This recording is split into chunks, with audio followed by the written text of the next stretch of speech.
नमस्कार दोस्तों, शास्त्र में आपका स्वागत है। आज की वीडियो में हम आर्म फोर्सेस मेडिकल कॉलेज मतलब एएफएमसी जो आपका पुणे में लोकेटेड है, इस कॉलेज से रिलेटेड सारी इंफॉर्मेशन को इस एक वीडियो में हम डिस्कस कर लेंगे। ठीक है, मतलब कॉलेज के बारे में, कॉलेज की सारी इंफॉर्मेशन, कॉलेज का कट ऑफ, स्क्रीनिंग, जो इस कॉलेज में सिलेक्शन का क्राइटेरिया है वो क्या है। ठीक है, एंड ये कॉलेज है क्या, तो मैं आपको बता देता हूँ सबसे पहले कि AFMC arm forces medical college आपका पुणे में लोकेटेड है and it is the only centralized army medical college of India। ठीक है, ये आपका गवर्नमेंट मेडिकल कॉलेज है एंड ये आपकी क्या करता है, आपकी एमबीबीएस की प्रिपरेशन के साथ साथ आपको एक आर्मी में जब आपकी एमबीबीएस कंप्लीट हो जाता है तो आपको आर्मी में एक रैंक भी मिलता है, आप एक कमीशन ऑफिसर होते हैं। इसका मतलब आप आर्मी में भी सर्व करेंगे as a position of a doctor. ठीक है, आर्म फोर्सेस मेडिकल कॉलेज, तो इस कॉलेज के बारे में आपने बता दिया। ठीक है, बाकी क्या करते हैं, इस कॉलेज में कितनी सीट्स हैं। ठीक है, देयर आर 150 सीट्स, 150 सीट्स होती हैं, जिनमें से 145 सीट्स आपकी इंडियन नेशनल्स के लिए हैं।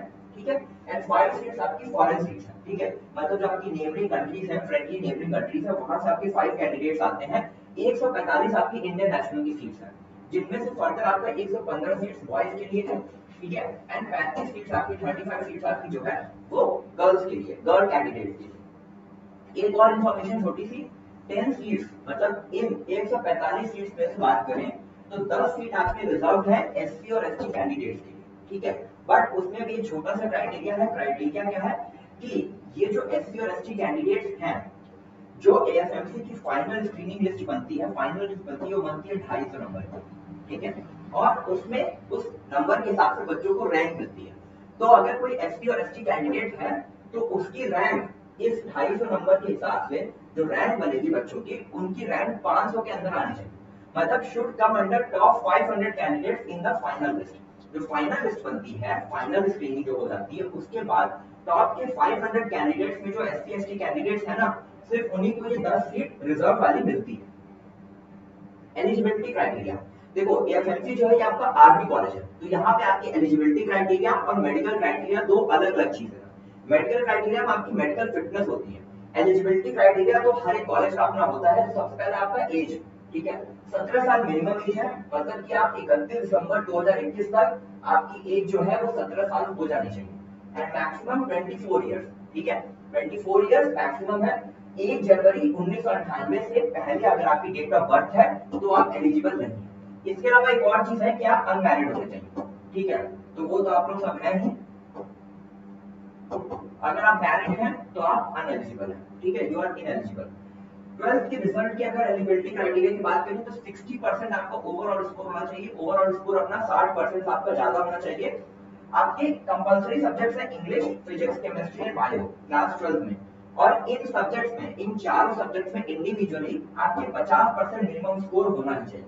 ठीक है, next, number of students called for screening. Screening में कितने बच्चों को बुलाया जाता है।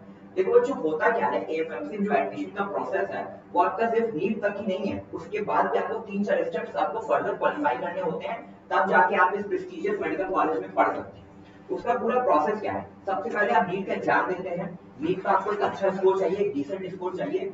उसके बाद क्या होता है, जब आपका ऑल इंडिया कोटा में जब एमसीसी की काउंसलिंग होती है तो उसका जब फर्स्ट राउंड होता है, जब फर्स्ट राउंड का रजिस्ट्रेशन होता है, फर्स्ट राउंड का जब रजिस्ट्रेशन होता है बच्चों, तो वहां पे 4 चीजें होती हैं। उनमें से एक जो होता है वो आपका क्या होता है, एक आपका होता है एएफएमसी में रजिस्ट्रेशन के लिए। ठीक है, वहां पे आप क्या करेंगे, सबसे पहले आप जब एमसीसी का फर्स्ट राउंड का रजिस्ट्रेशन होगा, तब अगर आप इंटरेस्टेड हैं तो आप यहाँ पे 1000 रुपए की फीस देके, ठीक है, 1000 की फीस पे करके आप अपने आप को एएफएमसी के एडमिशन प्रोसेस के लिए रजिस्टर करेंगे। ठीक है, आपने रजिस्ट्रेशन कर लिया, अब आप वेट करेंगे। थोड़े दिनों के बाद एएफएमसी क्या करता है, एक स्क्रीनिंग, एक शॉर्ट लिस्टेड कैंडिडेट्स की एक लिस्ट निकालता है। ठीक है, जिसको हम बोलते हैं शॉर्ट लिस्टेड कैंडिडेट्स, और वो स्क्रीनिंग के लिए जाते हैं। स्क्रीनिंग एक अलग अलग प्रोसेस है, आगे का प्रोसेस है एएफएमसी में एडमिशन के लिए। ठीक है, तो स्क्रीनिंग में होता क्या है बच्चों, स्क्रीनिंग में सबसे पहले आपके अप्रोक्सीमेटली 1600 कैंडिडेट्स को बुलाया जाता है, जिसमें से 11 से 50 आपकी गर्ल्स होती हैं और 11 से 50 आपके बॉयज होते हैं, सॉरी, एंड 450 आपकी गर्ल्स होती हैं। मतलब 11 से 50 बॉयज को और 4 से 50 गर्ल्स को बुलाया जाता है। टोटल आपके 1600 कैंडिडेट्स अप्रोक्सीमेटली होते हैं।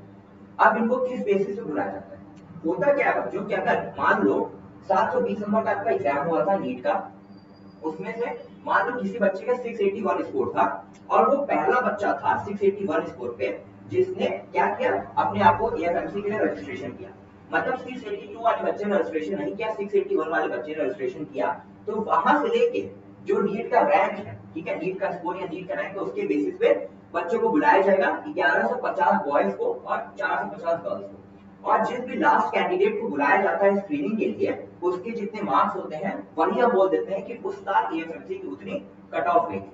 ठीक है, एएफएमसी क्या करता है, बच्चों को स्क्रीनिंग के लिए बुलाता है, ऊपर से शॉर्टलिस्ट करता है, एक पर्टिकुलर पॉइंट पे बच्चों को बुला लेता है, जहां तक बुला लेता है, ठीक है, वो उसका हो जाता है, उस साल की कट ऑफ हो जाती है, उस रैंक पे जो मार्क्स बने होते हैं वो हो जाती है कट ऑफ। ठीक है, अब ये करता क्या है, इसी को बोल रहे हैं based on the minimum required qualifying marks. ठीक है, आगे चलते बच्चों, एएफएमसी का स्क्रीनिंग प्रोसेस, जैसे हम बोल रहे हैं कि जो 1600 कैंडिडेट्स को बुलाया गया स्क्रीनिंग के लिए, तो बुलाया क्यों गया, वहां स्क्रीनिंग में होगा क्या, वहां पे 4 चीजें होती हैं।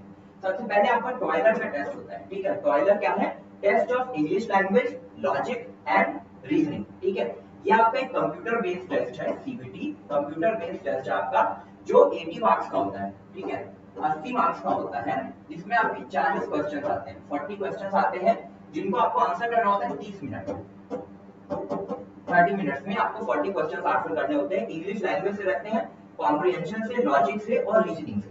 ठीक है, इसमें जो आपका मार्क्स का क्राइटेरिया होता है वो है +2 और -0.5।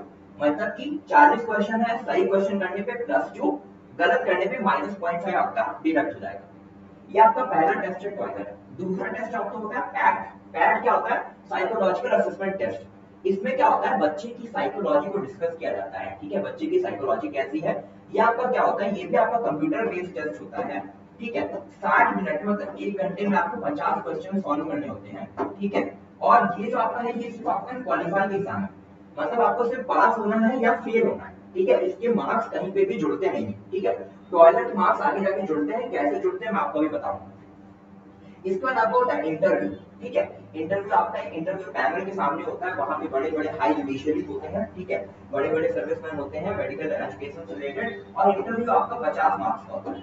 ठीक है, एंड लास्ट में आपका क्या होता है, मेडिकल एग्जामिनेशन, जिसको बोलते हैं मेडिकल फिटनेस। ठीक है, इसमें भी आप क्या होंगे, या तो आप फिट होंगे या तो आप अनफिट होंगे। ठीक है, जैसे कि पैट में आप या तो पास होंगे या तो फेल होंगे, वैसे ही मेडिकल एग्जामिनेशन में या तो आप फिट होंगे या तो आप अनफिट होंगे। ठीक है, इनमें कहीं मार्क्स नहीं मिलेगा, पैट में कहीं मार्क्स नहीं मिलेगा। टॉयलेट में आपको 80 मार्क्स में से जितने मार्क्स मिलेंगे, एंड इंटरव्यू में आपको 50 मार्क्स में से जितने भी मार्क्स मिलेंगे, वो आगे चल के ऐड होंगे। कैसे ऐड होते हैं इसके बारे में देखो, calculation of final score. Final score बनता कैसे है, जो 1600 कैंडिडेट्स आते हैं उनको कैसे हम 150 कैंडिडेट्स में 145 कैंडिडेट्स में कैसे हम उसको खत्म करते हैं, मतलब कैसे 145 कैंडिडेट्स को सेलेक्ट करते हैं 1600 में से। देखो, टॉयलेट कितने मार्क्स का था, 80 मार्क्स का, +2 -0.5। ठीक है, 40 क्वेश्चन से 30 मिनट में। आपका जो नीट का स्कोर है वो कितना है, टोटल मार्क्स मैक्सिमम 720, टॉयलेट आपका कितने का है, 80 मार्क्स का। अब क्या करते हैं, इन दोनों को जोड़ के टोटल मैक्सिमम कितना हुआ, 800 मार्क्स का। ठीक है, आपके 800 मार्क्स हो गए मैक्सिमम स्कोर। क्या होता है, अगर मान लो किसी बच्चे का नीट में 720 में से आया है 600 स्कोर, ठीक है, और उसका वो टॉयलेट में अपियर करता है और टॉयलेट में उसका आता है 80 में से 60 मार्क्स। ठीक है, अब क्या होगा, इन दोनों को जोड़ा जाएगा, इन दोनों को जोड़ा तो इसका हो गया 650 मार्क्स। अब इसको डिवाइड कर दिया जाएगा 4 से, 4 से इसको डिवाइड किया गया बच्चों। ठीक है, तो 4 से डिवाइड किया तो कितना है, 26। ठीक है, 4 6 है 24, 24 5 है 20, तो बच्चे का स्कोर आया 165। 165 कितने में से आया, 165 आया बच्चे का आउट ऑफ 200। अभी तक 165 नंबर आया इसका 200 में से। अब क्या होगा फर्दर, 50 मार्क्स में बच्चे के इंटरव्यू के, और इसको भी जोड़ दिया जाएगा इसी 165 में। अगर बच्चा मान लो 50 में से बच्चा स्कोर करता है 35 मार्क्स, ठीक है, तो 35 को 165 में जोड़ दिया जाएगा, तो टोटल बच्चे का कितना मार्क्स हो गया, 135 प्लस 165 प्लस 35 हो गया 200 आउट ऑफ 250। तो ये बच्चे का हो गया फाइनल स्कोर। सभी बच्चों के साथ ऐसा सेम होगा। ठीक है, सभी बच्चों के साथ ऐसा ही सेम होगा, एंड सभी बच्चों का फाइनल स्कोर बनाया जाएगा इसी बेसिस पे। ठीक है, 250 नंबर में से फाइनल बच्चों का स्कोर आता है, और फिर बच्चों की रैंक निकलती है, और उसमें से टॉप के कैंडिडेट्स को सेलेक्ट किया जाता है। ठीक है, ये है पूरा प्रोसेस। अब बच्चों क्या है, मेडिकल एग्जामिनेशन, जिसमें आपको क्या है, फिटनेस है, ठीक है, फिटनेस क्राइटेरिया है ये, इसमें आप या तो फिट होंगे या तो अनफिट होंगे, ठीक है, मतलब कि सारा प्रोसेस करने के बाद लास्ट में आपका मेडिकल फिटनेस होता है। अगर आप मेडिकली अनफिट हैं, तो अगर आपने 250 में से 240 नंबर भी अगर आपके आ रहे हैं टोटल, लेकिन आप मेडिकली अनफिट हैं, तो आप वहां पे एडमिशन नहीं ले सकते, ठीक है। देखो जो मेडिकल फिटनेस का जो एएफएमसी में है, वो बहुत ढेर सारे क्राइटेरिया है, हाइट का क्राइटेरिया, वेट का, बॉडी मास इंडेक्स का, ठीक है, स्पेक्स का, हियरिंग का, मतलब हर एक चीज कैंडिडेट जो है फिजिकली, इमोशनली, मेंटली, ठीक है, हर जगह वो मेडिकली एकदम फिट होना चाहिए, फिट एंड साउंड होना चाहिए, ठीक है। उसमें बहुत सारी प्रोसेस है, बट जो आपके सबसे मोस्ट इंपॉर्टेंट, जो सबसे बड़ा डाउट होता है बच्चों का, वो ये होता है कि अगर आपको स्पेक्स लगे हैं, चश्मे लगे हैं बच्चों को, तो कितना मैक्सिमम अलाउ होता है, ठीक है। देखो प्लस माइनस 3.5 डायरेक्ट है, मायोपिया और हाइपरमेट्रोपिया दोनों के केस में अगर माइनस 3.5 है या प्लस 3.5 है, इस रेंज के बीच में अगर आप हैं, ठीक है, इससे ज्यादा नहीं होना चाहिए, प्लस 3.5 या माइनस 3.5 आपका मैक्सिमम अलाउ है, ठीक है। इतने तक अगर आपके स्पेक्स की बात है, अगर इतना आपका डायरेक्टर, इतना लेंस है, ठीक है, तो आप अपीयर कर सकते हैं मेडिकली फिट है, बट इससे ज्यादा अगर है तो मेडिकली अनफिट है। बाकी ये विजुअल एग्जामिनेशन के बारे में था, बाकी जो डिटेल है हाइट का, वेट का, मतलब किस हाइट पे कितना वेट होना चाहिए, बॉडी मास इंडेक्स, बाकी सारी चीजें, ठीक है, जितनी भी सारी चीजें उसके बारे में हम क्या करेंगे, हम आपको एक दूसरी डिटेल वीडियो में सिर्फ मेडिकल फिटनेस के बारे में, मतलब एएफएमसी में एडमिशन के लिए जो मेडिकल फिटनेस का क्राइटेरिया है, उसके बारे में हम एक कंप्लीट वीडियो आपको बना के देंगे, जो अगली वीडियो आएगी। अभी जो सबसे मोस्ट इंपॉर्टेंट डाउट, सबसे मोस्ट कॉमन डाउट आपके लिए ये है, बाकी सारी चीजें क्या है, अगर मान लीजिए आप ओवरवेट है या आप अंडरवेट है, तो अभी भी एएफएमसी की स्क्रीनिंग में जाने के लिए आपके पास 1 महीना है, ठीक है। अगर आप नीट पर अच्छा स्कोर कर रहे हैं, आप चाहते हैं कि ये मेरा ड्रीम कॉलेज है, तो बाकी सारी चीजें आप कवर अप कर लेंगे, बट अगर ये चीज आप फुलफिल नहीं कर रहे तो आप कुछ नहीं कर सकते, ठीक है। और एक इंपॉर्टेंट चीज होती है इसमें लास्टिक आई सर्जरी, ठीक है, लेजर असिस्टेड इन सिटू केराटोमायोसिस, ठीक है। तो उसके बारे में इंफॉर्मेशन दे देता हूं आपको कि अगर आप 20 साल से कम हैं और आपने लासिक करवा लिया है, तो आप इनएलिजिबल हैं। 20 साल से ज्यादा है, आपने लासिक करवाया हुआ है और आपको 6 महीने से ज्यादा हो चुके हैं, तभी आप एलिजिबल हैं। आगे बढ़ते हैं बच्चों, बॉन्ड। देखो एएफएमसी जो है वो इंडिया का टॉप मोस्ट कॉलेज में से एक है, ठीक है, टॉप कॉलेजेस में से एक आता है, and it's a very prestigious college. तो होता क्या है कि अगर आप एमबीबीएस कंप्लीट कर रहे हैं या आप कंप्लीट करके बीच में आप अगर ड्रॉप आउट कर रहे हैं उस कॉलेज से, तो वहां पे आपको बॉन्ड पे करना पड़ेगा। होता क्या है, after completion of MBBS, MBBS की कंप्लीशन के बाद आप आर्मी में कमीशन ऑफिसर बन जाते हैं, ठीक है। जो भी सुटेबल पोस्ट होती है आपके हिसाब से, वो आपको एक पोस्ट मिल जाती है, and you will be serving in the Indian army, Indian arm forces, whether it be army, navy or the air forces, okay, you will be a commissioned officer in the armed forces as well as you will be a doctor, ठीक है। तो ये बहुत ही prestigious होती है, ठीक है, और गवर्नमेंट ने आपके पास बहुत ही ज्यादा पैसे खर्चे किए होते हैं, तो इसीलिए आपका एमबीबीएस करने के बाद आपको 7 साल अपनी सर्विस गवर्नमेंट को देनी होगी, ठीक है। जहां पे आपकी पोस्टिंग लगेगी आपको जाना पड़ेगा, 7 साल आपको फुलफिल करना पड़ेगा, 7 साल काम करना पड़ेगा। उसके बाद अगर आपकी विल पे, अगर आप चाहते हैं तो आप कंटिन्यू करें, अगर आप नहीं चाहते हैं तो आप वॉलंटरली रिटायरमेंट ले सकते हैं, बट आपको 7 साल कंप्लीट करना पड़ेगा।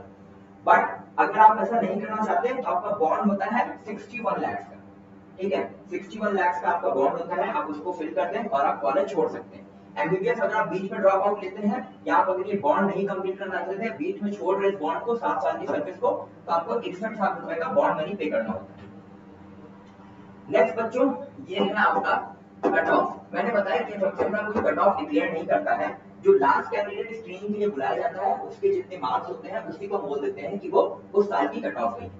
2015 में देखो बॉयज और गर्ल्स के लिए अलग अलग जाता है, क्योंकि बॉयज कितने जा रहे हैं स्क्रीनिंग में, 1150 बॉयज जा रहे हैं, गर्ल्स कितनी जा रही है, गर्ल्स 450 जा रही है स्क्रीनिंग के लिए। देखो 2015 में क्या था बच्चों, सॉरी 2015 में क्या था, जो कट ऑफ गई थी वो बॉयज के लिए 478 थी, गर्ल्स के लिए 537, ठीक है। 2016 में 498, 536, 2017 में 570 बॉयज के लिए, 600 गर्ल्स के लिए, 2018 में 551 और 551, ठीक है। देखो यहाँ पे आपको चेंज मिल रहा है, क्यों मिल रहा है, क्योंकि हर साल equal number of students apply नहीं करते, ठीक है, uneven number of students apply करते हैं, इसीलिए ये डेटा हर साल आपको वेरिएबल मिलेगा, आपको इसमें कोई ट्रेंड नहीं दिखेगा, ठीक है। 2019 में 596 और 610, 596 for boys and 610 for girls. 2020 जो आपके पास लेटेस्ट डेटा है वो है बॉयज के लिए 618 एंड गर्ल्स के लिए था 637, ठीक है बच्चों। तो इसी के बेसिस पे एक 2021 का आपका एएफएमसी की एक्सपेक्टेड कट ऑफ क्या हो सकता है, मतलब अगर आप इतना स्कोर कर रहे हैं तो आप एएफएमसी की स्क्रीनिंग के लिए जा सकते हैं, एफएमसी के लिए अप्लाई करना सोच सकते हैं। बॉयज के लिए मैं बोलूंगा 595 से 598 के बीच में, एंड गर्ल्स के लिए 615 से, आई एम सॉरी, गर्ल्स के लिए आपका 615 से 618। अगर आप इतना स्कोर कर रहे हैं तो मेरे हिसाब से आपको एफएमसी के लिए आपको रजिस्ट्रेशन करना चाहिए। जब एमसीसी के फर्स्ट राउंड का रजिस्ट्रेशन स्टार्ट होगा तो आपको स्क्रीनिंग के लिए जाना चाहिए। अगर आपका सपना है और आप अगर इस मार्क्स रेंज में आ रहे हैं, मैं तो कह रहा हूँ बॉयज के लिए आप 590 भी स्कोर कर रहे हैं, then also you should take a chance. And girls के लिए अगर आप 610 भी स्कोर कर रही हैं तो भी आप अपनी प्रिपरेशन स्टार्ट कर दें, क्या पता आप रजिस्ट्रेशन करें और आपको स्क्रीनिंग के लिए बुला लिया जाए, ठीक है। But this is a safe score as far as my conscious says, ठीक है। इसके साथ ही बच्चों एएफएमसी की अगर आप प्रिपरेशन करना चाहते हैं, टॉयलर के बारे में आपको सैंपल चाहिए, प्रीवियस ईयर कुछ डेटा जो मेमोरी बेस्ड होता है बच्चों का, पैट के बारे में कोई इंफॉर्मेशन चाहिए, आप मॉक इंटरव्यू प्रैक्टिस करना चाहते हैं, तो जो भी बच्चे एएफएमसी की स्क्रीनिंग के लिए शॉर्टलिस्ट होते हैं, ठीक है, एंड वो एएफएमसी को सीरियसली लेके प्रिपरेशन करना चाहते हैं, दूसरे बच्चों में एच पाना चाहते हैं, तो नीट शास आपके लिए कुछ बहुत ही स्पेशल लेके आने वाला है, ठीक है। हम आपके लिए जो एक्चुअली जो होता क्या है ना कि जो बच्चे एएफएमसी में सिलेक्टेड हैं, ठीक है, या जो वहां से एमबीबीएस कर रहे हैं या कर चुके हैं, उनको ये अलाउड नहीं है कि वो YouTube पे या किसी और प्लेटफॉर्म पे आके इंफॉर्मेशन दें या ऐसे डायरेक्टली अपना फेस दिखाएं या बताएं कि हाँ मेरा ये एक्सपीरियंस था इस तरह से, ठीक है। That is not allowed by the government of India. Government of India इस चीज को अलाउ नहीं करती। तो हमारे अपने पर्सनल कॉन्टैक्ट में जो भी कैंडिडेट्स हैं या जो भी ऐसे लोग हैं, ठीक है, हम उनसे इंफॉर्मेशन गैदर करके उनकी मदद से आपके लिए कुछ बहुत ही स्पेशल एक प्रोग्राम डिजाइन किया हमने, ठीक है। उसके लिए क्या करना होगा आपको, आपको ग्रुप में टेलीग्राम ग्रुप का एक लिंक मिल जाएगा, आप उस ग्रुप को ज्वाइन कर लें, ठीक है, एंड फर्दर नोटिस आपको उस ग्रुप पे मिल जाएगी। फर्दर बच्चों अगर आप नीट की पर्सनलाइज्ड काउंसलिंग चाहते हैं, ठीक है, तो उसके लिए आप जो स्क्रीन पे नंबर दिख रहा है आप उस पे व्हाट्सएप करते हैं अपनी डिटेल्स, ठीक है, हमारी टीम आपको कॉल बैक करेगी एंड वी विल ट्राई कि आपके रैंक में जो आपका बेस्ट मेडिकल कॉलेज है वो आपको मिल जाए। एएफएमसी के लिए बच्चों मेडिकल क्राइटेरिया के लिए एक अलग सेपरेट वीडियो आएगी, डिटेल्ड वीडियो। तब तक के लिए all the best for NEET counselling. Thank you so much.